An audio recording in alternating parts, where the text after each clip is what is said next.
So இது வந்து நல்ல கொஸ்டின் இது. பார்த்தீங்கன்னாக்கா கரெக்ட் தான். அது வந்து நம்ம இது ஹாட் அண்ட் கோல்டுங்கிற மாரி லைக் இப்படியும் இல்ல, அப்படியும் இல்ல. ஆனா வந்து ஆவரேஜா இருக்கணும்னா, முக்கியமான விஷயம் வந்து அதுக்கு வந்து asset allocation. Okay. Asset allocation தான் வந்து ரொம்ப ரொம்ப முக்கியம். இத வந்து நம்ம வந்து ஓரளவுக்கு பேலன்ஸ்டா இருக்கிறதுக்கு, இப்படியும் இல்லாம, அப்படியும் இல்லாம நம்ம இருக்கிறதுக்கு வந்து அசெட் அலோகேஷன் வந்து ரொம்ப ரொம்ப முக்கியம்.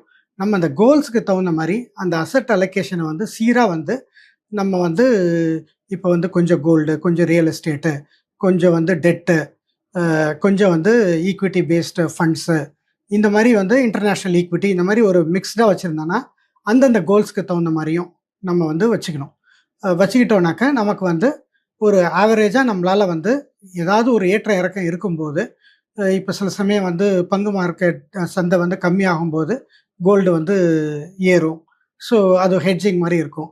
ஸோ இந்த மாரி சிச்சுவேஷனா இருக்கிற சமயத்தில, நம்ம வந்து ஒரு ஒரு கலவையா வச்சிருந்தோம்னாக்க, நமக்கு வந்து ஒரு சீரான ரிட்டர்ன்ஸ் கிடைக்கும். ஸோ அதனுடைய ரிட்டர்ன்ஸும் வந்து நம்ம பார்த்தீங்கன்னாக்க, அத தவிர வந்து நம்ம என்னன்னா, வித்தின் தட் அசெட் கிளாஸ் டெட்டுனாக்க வெறும் வந்து நம்ம ஒரு டைப் ஆஃப் பாண்ட் மட்டும் இல்லாம, அது ஒரு கலவையான ஒரு பாண்ட்ஸ், ஃபிக்ஸட் டெபாசிட், ஒரு என்பிஎஸ் இந்த மாரி வந்து நம்ம வச்சுக்கலாம்.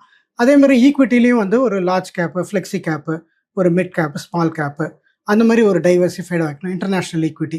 இந்த மாரி வந்து வித்தின் தட் அசெட் கிளாஸும் வந்து நம்ம ஒரு டைவர்சிஃபைடா வச்சோம்னாக்க, நம்ம வந்து ஆவரேஜா இந்த இந்த சைடும் இல்லாம, அந்த சைடும் இல்லாம நம்மளால மேனேஜ் பண்ண